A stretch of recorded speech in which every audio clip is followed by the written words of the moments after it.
जय हिंद दोस्तों, आपका अपना YouTube चैनल में स्वागत है। आज का यह क्लास मध्यकालीन भारत का महत्वपूर्ण क्लास है। इस क्लास में अरबों का आक्रमण एवं सिंध विजय से संबंधित महत्वपूर्ण प्रश्न देखेंगे। इस क्लास के सभी क्वेश्चन विगत एग्जाम में बार बार पूछे गए हैं। क्लास पूरा देखिएगा। क्लास अच्छा लगे तो क्लास को लाइक शेयर, चैनल पर नए हैं तो सब्सक्राइब कर लीजिएगा। आपके एक लाइक और सब्सक्राइब से मुझे अगला क्लास लाने के लिए मोटिवेशन मिलता है। चलिए क्लास शुरू करते हैं। मोहम्मद बिन कासिम कौन था?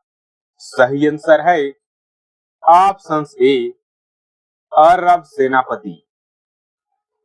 मोहम्मद बिन कासिम उमय्यद वंश का एक प्रमुख अरब सेनापति था, जिसने 712 ईस्वी में सिंध पर आक्रमण कर दाहिर को पराजित किया। इससे भारत में इस्लाम का पहला राजनीतिक प्रवेश हुआ।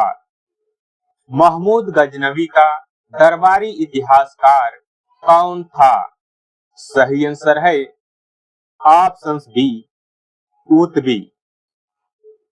उतबी महमूद गजनवी के दरबार का प्रमुख इतिहासकार था। उसने तारीख ए यामनी ग्रंथ लिखा, जिसमें महमूद के अभियानों और विजयों का विस्तृत वर्णन मिलता है। सोमनाथ पर गजनवी के आक्रमण के समय गुजरात का शासक कौन था? सही आंसर है ऑप्शन बी, भीमदेव। सोमनाथ मंदिर पर गजनवी ने जब आक्रमण किया, उस समय गुजरात का शासक भीमदेव था। 1025 ईस्वी में महमूद गजनवी ने गुजरात के प्रसिद्ध सोमनाथ मंदिर पर आक्रमण किया। उस समय गुजरात में चालुक्य सोलंकी वंश का शासक भीमदेव प्रथम शासन कर रहा था। दिल्ली का प्रथम मुस्लिम शासक कौन था? सही आंसर है ऑप्शन बी, कुतुबुद्दीन ऐबक। मोहम्मद गौरी की मृत्यु के बाद उसके दास कुतुबुद्दीन ऐबक ने स्वतंत्र शासक बनकर 1206 ईस्वी में दिल्ली सल्तनत की स्थापना की। इसी कारण उसे दिल्ली का प्रथम मुस्लिम शासक माना जाता है। एक घटना एक परिणाम रहित विजय कथन किसके लिए कहा गया? सही आंसर है ऑप्शन सी, अरबों द्वारा सिंध विजय के लिए। सिंध विजय के संदर्भ में लेन पुल किससे संबंधित है? सही आंसर है ऑप्शन सी, आधुनिक इतिहासकार। लेन पुल एक आधुनिक यूरोपीय इतिहासकार था, जिसने सिंध विजय को सीमित प्रभाव वाली विजय माना और इसे भारत के व्यापक इतिहास में ज्यादा असरदार नहीं बताया। गजनी वंश का संस्थापक कौन था? सही आंसर है ऑप्शन सी, अल्पतगीन। अल्पतगीन गजनी वंश का संस्थापक था। उसके बाद उसका दामाद सबुक्तगीन शासक बना और फिर उसका पुत्र महमूद गजनवी सबसे शक्तिशाली शासक सिद्ध हुआ। भारत पर अरबों का पहला सफल आक्रमण कब हुआ? सही आंसर है ऑप्शन बी, 712 ईस्वी में। 712 ईस्वी में मोहम्मद बिन कासिम ने सिंध के राजा दाहिर को हराकर सिंध पर कब्जा किया। यही भारत में पहला सफल अरब आक्रमण माना जाता है। सिंध का अंतिम हिंदू शासक कौन था? सही आंसर है ऑप्शन ए, दाहिर। 712 ईस्वी में अरब आक्रमण के समय सिंध का हिंदू शासक राजा दाहिर था, जिसे मोहम्मद बिन कासिम ने पराजित किया। महमूद गजनवी ने भारत पर कुल कितने आक्रमण किए? सही आंसर है ऑप्शन डी, 17। महमूद गजनवी ने 1000 से 127 ईस्वी के बीच भारत पर 17 बार आक्रमण किया, जिसका उद्देश्य मुख्यतः लूट व धन संपत्ति प्राप्त करना था। महमूद गजनवी ने सोमनाथ पर आक्रमण कब किया? सही आंसर है ऑप्शन सी 1025 ईस्वी में। 1025 ईस्वी में महमूद गजनवी ने गुजरात के प्रसिद्ध सोमनाथ मंदिर पर आक्रमण कर उसकी अपार संपत्ति लूटी। उल बरूनी भारत किसके साथ आया था? सही आंसर है ऑप्शन बी महमूद गजनवी। अल बरूनी एक फारसी विद्वान था जो महमूद गजनवी के साथ भारत आया और उसने तहकीक-ए-हिंद ग्रंथ लिखा। तहकीक-ए-हिंद ग्रंथ किसने लिखा? सही आंसर है अल बरूनी।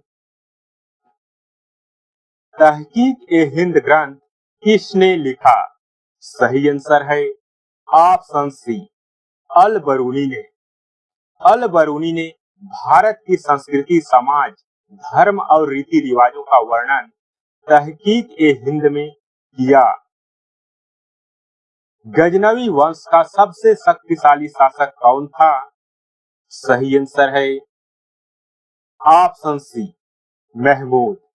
महमूद गजनवी इस वंश का सबसे शक्तिशाली शासक था जिसने व्यापक विस्तार किया। महमूद गजनवी के पिता का नाम क्या था? सही आंसर है ऑप्शन बी सबुक्तगीन। सबुक्तगीन महमूद गजनवी का पिता तथा गजनी का शासक था। तारीख-ए-यामनी ग्रंथ का लेखक कौन था? सही आंसर है ऑप्शन ए कुतबी। कुतबी ने तारीख-ए-यामनी में महमूद के अभियानों का वर्णन किया। महमूद गजनवी ने भारत पर पहला आक्रमण कब किया? इसका सही आंसर है ऑप्शन बी 1000 ईस्वी में। महमूद गजनवी ने किस राजा को प्रथम युद्ध में हराया? इसका सही आंसर है ऑप्शन बी जयपाल। महमूद गजनवी ने प्रथम युद्ध में जयपाल को हराया था। जयपाल का उत्तराधिकारी कौन था?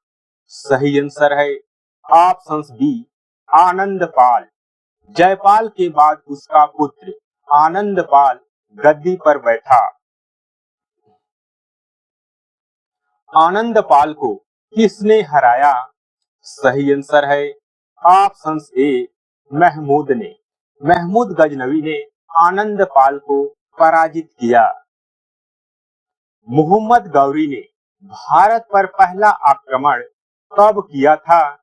सही आंसर है ऑप्शन ए 1175 ईस्वी में। 1178 ईस्वी में मोहम्मद गौरी को किसने हराया? सही आंसर है ऑप्शन सी मूलराज। यह गुजरात के थे। तराइन का प्रथम युद्ध कब हुआ? सही आंसर है ऑप्शन बी 1191 ईस्वी में। 1191 ईस्वी में पृथ्वीराज चौहान ने तराइन के प्रथम युद्ध में गौरी को हराया। तराइन का प्रथम युद्ध पृथ्वीराज चौहान ने किसके विरुद्ध जीता? सही आंसर है ऑप्शन बी गौरी। मोहम्मद गौरी के विरुद्ध तराइन के प्रथम युद्ध में पृथ्वीराज चौहान ने जीता। तराइन का द्वितीय युद्ध कब हुआ? सही आंसर है ऑप्शन सी 1192 ईस्वी में। तराइन के द्वितीय युद्ध में कौन जीता? सही आंसर है ऑप्शन सी मोहम्मद गौरी ने। पृथ्वीराज चौहान किस वंश से संबंधित थे? सही आंसर है ऑप्शन ए चौहान वंश। मोहम्मद गौरी की मृत्यु कब हुई? सही आंसर है ऑप्शन सी 1206 ईस्वी में। मोहम्मद गौरी की मृत्यु कहाँ हुई? सही आंसर है ऑप्शन डी डेमयाक। गौरी की मृत्यु के बाद भारत का शासक कौन बना? सही आंसर है ऑप्शन बी कुतुबुद्दीन ऐबक। कुतुबुद्दीन ऐबक किसका दास था? सही आंसर है ऑप्शन बी गौरी। मोहम्मद गौरी का दास कुतुबुद्दीन ऐबक था, लेकिन मोहम्मद गौरी की मृत्यु के पश्चात गद्दी पर कुतुबुद्दीन ऐबक ने बैठा। कुतुबुद्दीन ऐबक को क्या कहा जाता है? सही आंसर है ऑप्शन ए गुलाम वंश का संस्थापक। कुतुबुद्दीन ऐबक को लाख बख्श क्यों कहा गया? सही आंसर है ऑप्शन बी दानशीलता के कारण। कुतुबुद्दीन ऐबक की मृत्यु कैसे हुई? इसका सही आंसर है ऑप्शन सी घोड़े से गिरने से। ऐबक की मृत्यु कहाँ हुई? सही आंसर है ऑप्शन बी लाहौर में। कुतुबुद्दीन ऐबक के बाद कौन शासक बना? सही आंसर है ऑप्शन बी आराम शाह।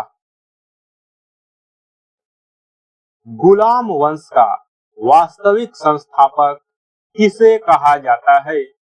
सही आंसर है ऑप्शन बी इल्तुतमिश। कुतुब मीनार का निर्माण किसने प्रारंभ किया? इसका सही आंसर है ऑप्शन ए ऐबक, लेकिन इसको पूर्ण रूप से निर्मित किया इल्तुतमिश ने। कुतुब मीनार का निर्माण किसने पूरा किया? सही आंसर है ऑप्शन बी इल्तुतमिश। इल्तुतमिश कुतुबुद्दीन ऐबक की पुत्री थी। दिल्ली सल्तनत की स्थापना किसने की? सही आंसर है ऑप्शन सी ऐबक। 1206 ईस्वी में कुतुबुद्दीन ऐबक ने दिल्ली सल्तनत की आधिकारिक स्थापना की। दोस्तों, आज की इस क्लास में बस इतना ही। क्लास कैसा लगा कमेंट कर जरूर बताएं। क्लास अच्छा लगा हो तो क्लास को लाइक शेयर जरूर कीजिएगा। आप किसी भी प्रतियोगी परीक्षा की तैयारी कर रहे हैं तो चैनल को सब्सक्राइब कर बेल नोटिफिकेशन ऑन कर लीजिए। इस चैनल पर रोज जीके जीएस का वीडियो अपलोड किया जाता है।